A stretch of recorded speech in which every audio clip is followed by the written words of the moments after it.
Today's topic concerns the current financial struggles of local governments in China. It's not just a problem that began this year, it has been going on for quite some time. Amidst these circumstances, local governments are employing every possible means to gather funds. One example I've mentioned before is the collection of fines. However, even when imposing fines, people on the receiving end become vigilant.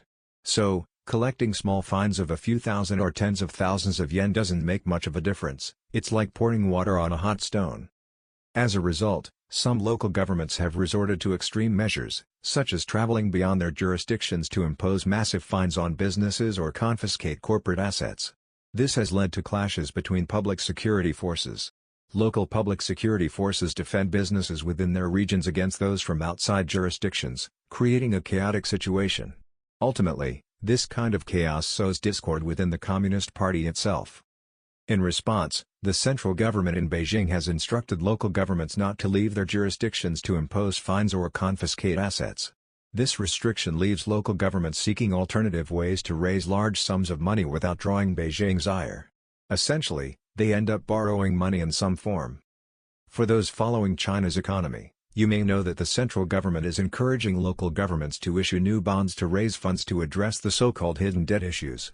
So, one might think, if they're in financial trouble, why don't they just issue bonds to borrow money?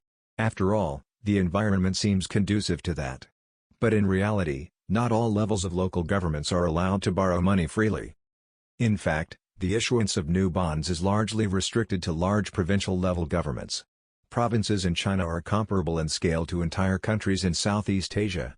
Within each province, there are smaller administrative units like counties and villages. The issue arises when these smaller local governments face financial difficulties. They are not allowed to borrow money directly. When these smaller local governments cannot borrow money themselves, they create proxy companies to do so. This practice is at the heart of China's hidden debt problem. Recently, a case that garnered significant attention involved such a scheme. To explain the background, let's look at the location on this map. The red circled area is Pingyuan County in Shandong Province. Unlike the large administrative units called prefectures in Japan, a county in China is a smaller administrative division within a province, though some counties are still quite sizable. Pingyuan County is relatively large for a county. Pingyuan County made headlines when it announced it would sell the rights to utilize its low-altitude economy for 30 years. Now, what exactly is a low-altitude economy? This term is unique to China and refers to industries designated as strategic emerging sectors by Beijing during its Central Economic Work Conference. The low-altitude economy involves various businesses utilizing airspace up to 1,000 meters above ground. Examples include drones, small helicopters, or large drones capable of carrying passengers. The central government is actively promoting this as a national strategy. Pingyuan County advertised the sale of its low-altitude economy usage rights, seeking buyers. On the same day as the advertisement, a company called Santong Jinyu General Aviation Company, Limited was established to purchase these rights. What's notable about this company is that it is 100% funded by the county's financial bureau. It's essentially a government proxy. The company was established with a capital of 200 million yuan, approximately 4 billion yen. The usage rights for the low-altitude economy were priced at 924 million yuan, about 18 billion yen. With only 200 million yuan in capital, the company needed to borrow the remaining amount from banks.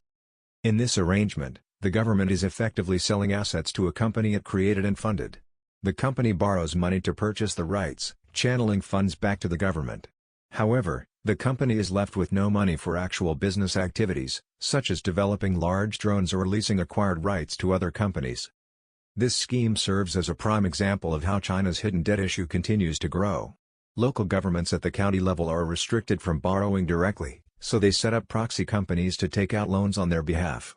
These loans are then used to purchase government-sold assets, creating a temporary cash flow for the government but leaving behind debt for the company. The financial burden falls on these companies, which often lack any real revenue streams. Banks take on significant risks in lending to such entities, often charging high interest rates to offset potential losses. Observers estimate that Pingyuan County's newly created company might face annual interest payments of around 50 million yuan, approximately 1 billion yen, on a loan of 700 million yuan. While the central government in Beijing has urged local governments to resolve hidden debt issues, schemes like these only exacerbate the problem. Recently, Pingyuan County's plan to sell its low-altitude economy rights was halted due to criticism from higher authorities. The central government deemed the plan too egregious, as the rights were being sold purely as a facade to borrow money, without any realistic economic value. This isn't the only example of local governments in China resorting to desperate measures. For instance, Sichuan province sold the utilization rights for tourism resources around the famous Leshan giant Buddha for 30 years, raising 1.7 billion yuan. While this case was widely discussed, it was deemed reasonable due to the site's popularity as a tourist destination. However, not all local governments have lucrative assets like tourism resources to sell. Many are selling whatever they can to raise funds, a clear sign of the financial strain they face. As economic pressures mount, cracks in governance and public order can widen, signaling further instability in the future. Lastly, as a side note, the Leshan giant Buddha is not only a tourist attraction but is also known for alleged supernatural phenomena, such as shedding tears or closing its eyes. These events are often said to precede major natural disasters or upheavals in China, adding to its mystique. Whether or not you believe in such phenomena is up to you, but you can find many articles online about it by searching Leshan Buddha tears in Chinese. Thank you for reading. We'll see you in tonight's live broadcast.